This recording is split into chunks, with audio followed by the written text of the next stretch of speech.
Monitoring student progress is part of any learning experience. Traditionally, instructors monitor progress and report back to students how well they are performing based on established criteria.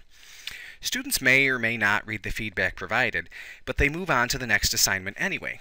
The monitoring of work on the student side is dictated and passive. However, if you allow students to engage in the creation of monitoring criteria, you will see a marked difference in their attitude toward feedback and grades. Students who engage in the self-assessment process, along with guidance from their instructor, tend to find the grading and feedback process more valuable. By asking and allowing students to participate in the creation of grading criteria, you are investing them in the process and allowing them to establish the expectations for the course. In many cases, students will create criteria at a much higher level than you, as the instructor, would expect. For this process to work effectively, students must work with the instructor and classmates in a collaborative effort to design rating charts or rubrics that will be the basis for the grading criteria in the class. This process helps students understand what they will be graded on, how the grading actually works, and what they can do to ensure they earn the best score they can. This also helps students assume greater responsibility for their work. Excuses like, "I didn't know what you meant," can be eliminated because all the students had an opportunity to provide input and ask for clarification of the expectations as the documents were being created. Students can also use the knowledge they acquire through this process to improve their overall performance. If they are unsure of the quality of an activity, they can compare it to the grading rubric and make adjustments as necessary.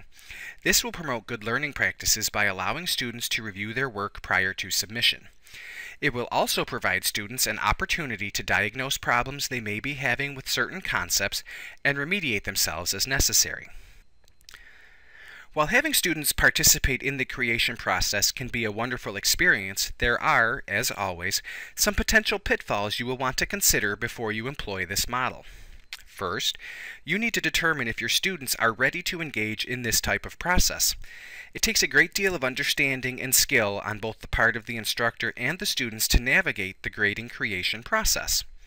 If you're dealing with a group of students who don't display the academic maturity required to successfully complete this process, it may be best to save it for another time.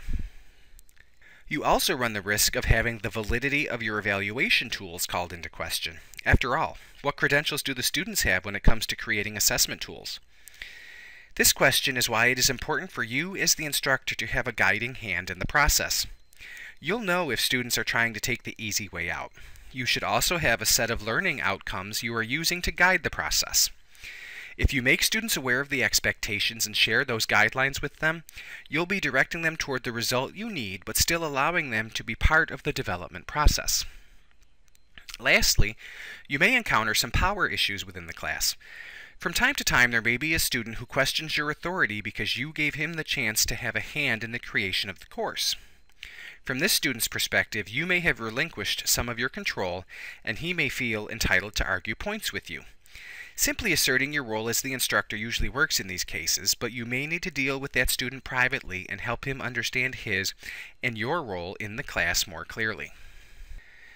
It seems appropriate to wrap up our discussion of the cognitive presence with a look at the internal construction of knowledge.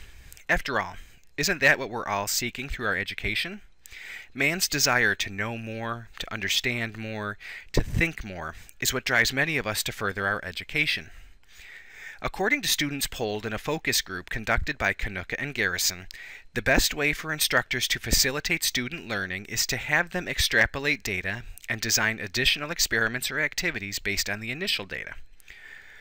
What we can take from this statement is the idea that students want us to model something, help them develop the skills they need to understand the data, and then allow them the freedom to experiment with creating new data of their own. Giving students these freedoms will allow them to draw and test their own conclusions, explore alternate perspectives, assign significance to their ideas, and see the importance of things they may have otherwise missed. We must also allow them to reflect on their learning so they can come full circle in their thinking.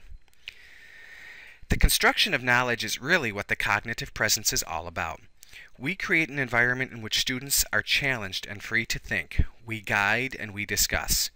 We help our students formulate their own constructs and provide feedback and evaluation based on their ability to reasonably support their ideas.